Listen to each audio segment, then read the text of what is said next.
Rekan-rekan sekalian, terima kasih.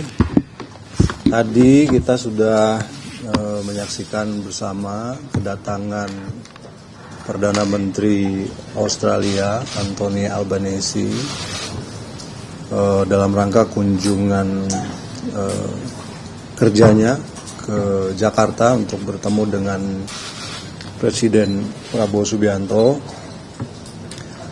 Tadi dilakukan pertemuan secara bilateral antara delegasi dari Australia dan Indonesia yang membicarakan banyak hal-hal seputar situasi bilateral, situasi regional dan juga situasi global. Inti dari kunjungan beliau pada hari ini itu adalah tadi yang kita saksikan bersama, penandatanganan traktat atau perjanjian antara Indonesia dan Australia yang disebut dengan Treaty on Common Security, ya. Traktat kerjasama antara dua negara.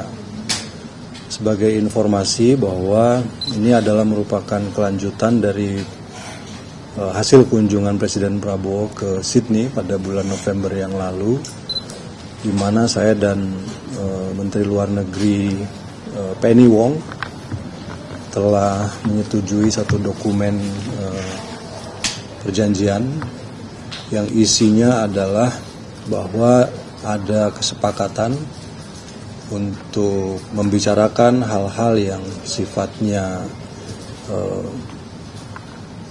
mempengaruhi keamanan kedua negara yang dilakukan dalam bentuk konsultasi antara dua kepala negara ataupun pejabat kementerian yang ditunjuk. Hal ini juga disepakati bahwa ada satu forum yang sifatnya teratur dilakukan untuk membahas masalah-masalah seputar keamanan kedua belah pihak. Tentu saja berdasar pada hukum-hukum internasional yang berlaku, kemudian juga berdasar pada penghormatan masing-masing pihak terhadap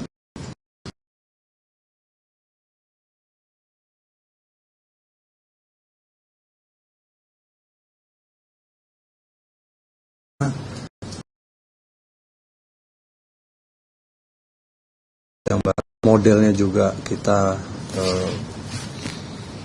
mengambil model dari apa yang disebut Lombok Treaty tadi disampaikan di tahun 95, ya. Kemudian isu-isu yang menjadi concern bersama tentang keamanan nanti dibahas dalam forum konsultasi ini. Intinya kurang lebih seperti itu. Selanjutnya juga dilakukan penandatanganan memorandum kesepahaman antara dengan pemerintah Australia terkait dengan investasi masing-masing baik di Indonesia maupun di Australia. Kedua perjanjian ataupun kesepahaman ini menunjukkan adanya suatu hubungan yang dalam dan erat antara Indonesia dan Australia, seperti tadi juga yang disampaikan oleh Bapak Presiden, bahwa secara historis Australia memiliki kedekatan yang sangat erat dengan Indonesia di masa-masa perjuangan kemerdekaan kita, kemudian pengakuan kemerdekaan. Jadi sudah, yang kedua adalah posisi geografis kita dan Australia yang mentakdirkan kita untuk hidup bersama, berdampingan selama-lamanya, untuk saling menghormati dan menghargai, dan saya kira ini merupakan faktor yang alamiah, merupakan faktor yang logis untuk meningkatkan kerjasama yang lebih dalam antara Indonesia dan Australia. Saya kira itu saja secara garis besar. Rencananya Perdana Menteri Albanese akan ada di Jakarta sampai besok. Beliau dijadwalkan kembali ke Australia besok pagi, dan saya kira tadi pertemuan berlangsung dalam suasana yang sangat akrab, karena kedua pemimpin negara ini juga mempunyai kedekatan personal. Jadi pertemuan sangat cair, pembicaraan-pembicaraan yang dilakukan juga sangat cair, sangat terbuka, dan yang pasti keduanya juga berharap banyak terhadap kestabilan di wilayah kita ini, di kawasan kita ini, dan sama-sama berkomitmen untuk menciptakan suatu wilayah yang tenang, yang sejuk, yang kondusif untuk meningkatkan kesejahteraan masing-masing negara dan masing-masing rakyatnya. Terima kasih.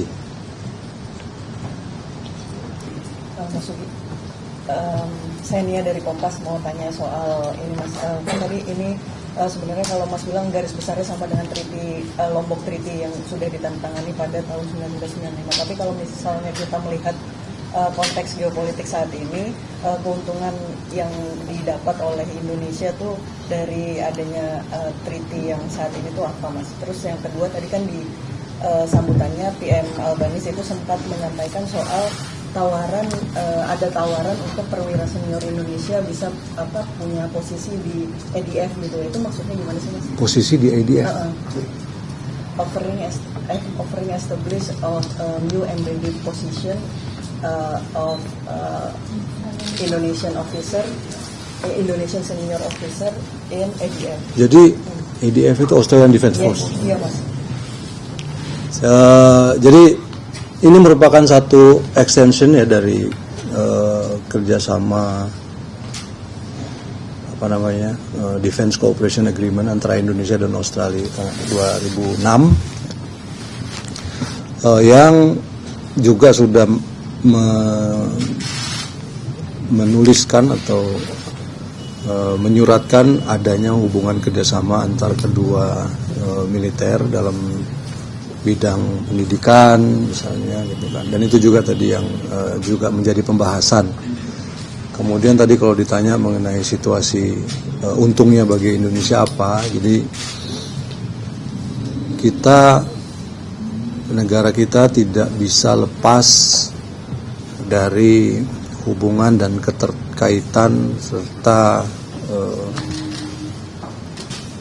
situasi global. Kemudian terlebih lagi situasi regional. Jadi apa yang terjadi di kawasan ini, kemudian apa yang terjadi di dunia secara global itu saling mempengaruhi. Kita punya kepentingan nasional. Kepentingan nasional kita adalah menjaga integritas wilayah yang pertama ya, kemudian kedaulatan kita, kemudian yang juga merupakan sesuatu yang penting dan menjadi program dari pemerintahan dipimpin oleh Pak Presiden Prabowo adalah bagaimana meningkatkan kesejahteraan masyarakat.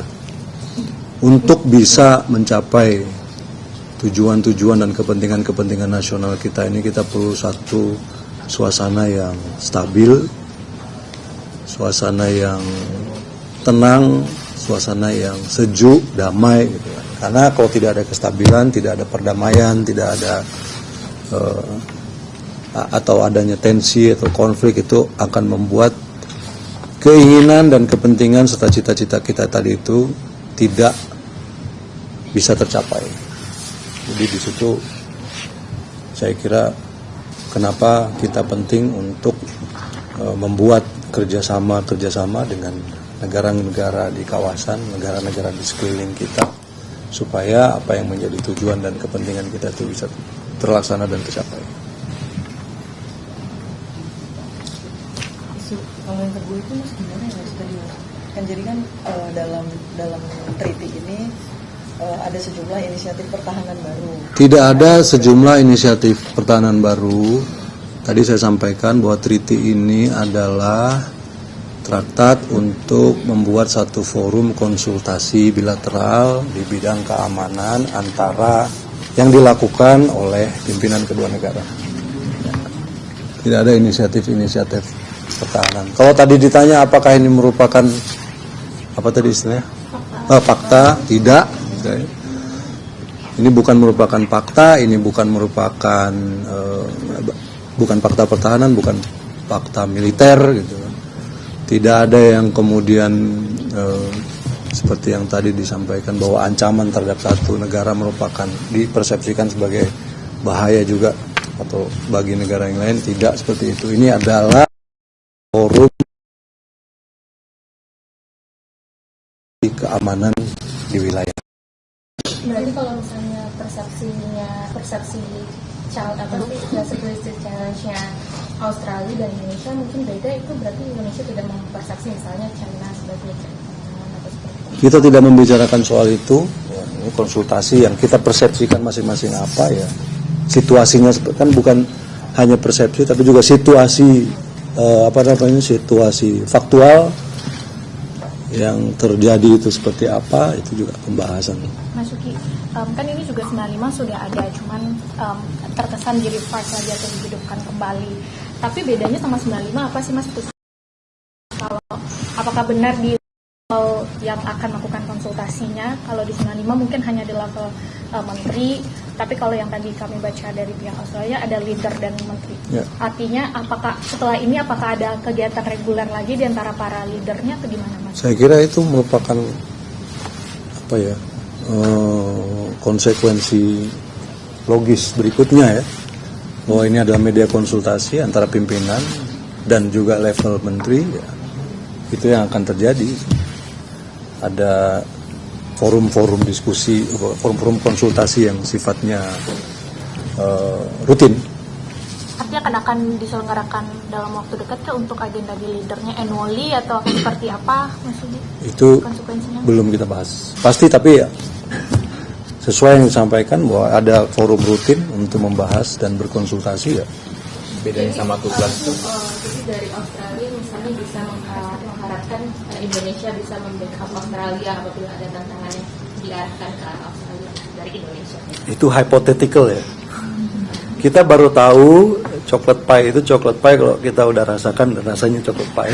Mas, setelah ini akan dilakukan ratifikasi mungkin dari perjanjian yang ini atau seperti apa di bawah? Kita lihat nanti prosesnya, itu Mensesnek yang tahu prosesnya. Mungkin konsultasi terdekat yang sudah. Konsultasi ini kan kita kayak misalnya foreign minister antar ASEAN itu juga kan ada forum konsultasinya, ada retreat, terus nanti pertemuan menteri luar negeri, ada nanti pertemuan leaders, ada summit segala macam, dan juga ada konsultasi bilateral dengan Singapura, kita ada dengan Jepang, Jepang itu ada 2+2 juga gitu kan. Australia ada 2+2, Tiongkok ada 2+2 gitu kan. Kita ini saling bicara lah. Jadi di tengah situasi yang seperti ini yang namanya komunikasi, kemudian kerjasama, kolaborasi, itu sangat diperlukan. Oleh karena itu diperlukan satu pemahaman yang sama terhadap situasi global.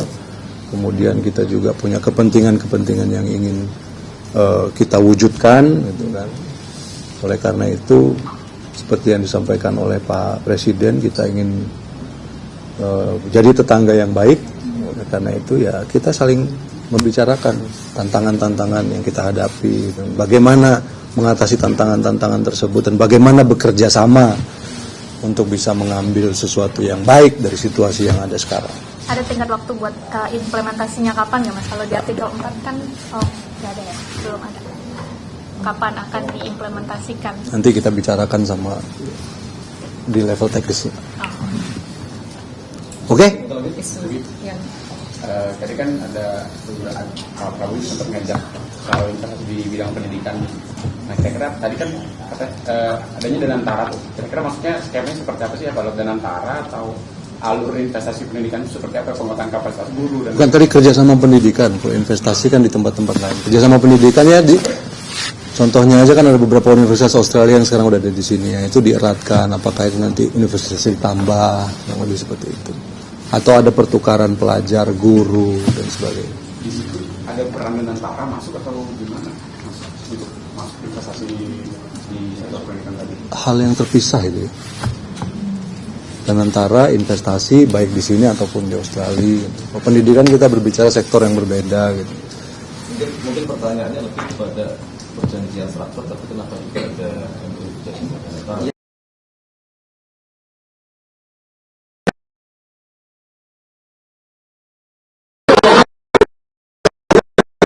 Itu tadi kita karena ini kan sama-sama kepentingan nih,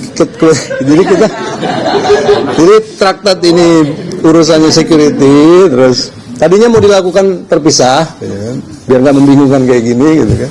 Tadinya mau dilakukan terpisah, tapi karena ini dinilai strategis ya, strategis dalam arti kan kerjasamanya itu harus yang ingin kita lakukan itu kerjasama yang luas, ya.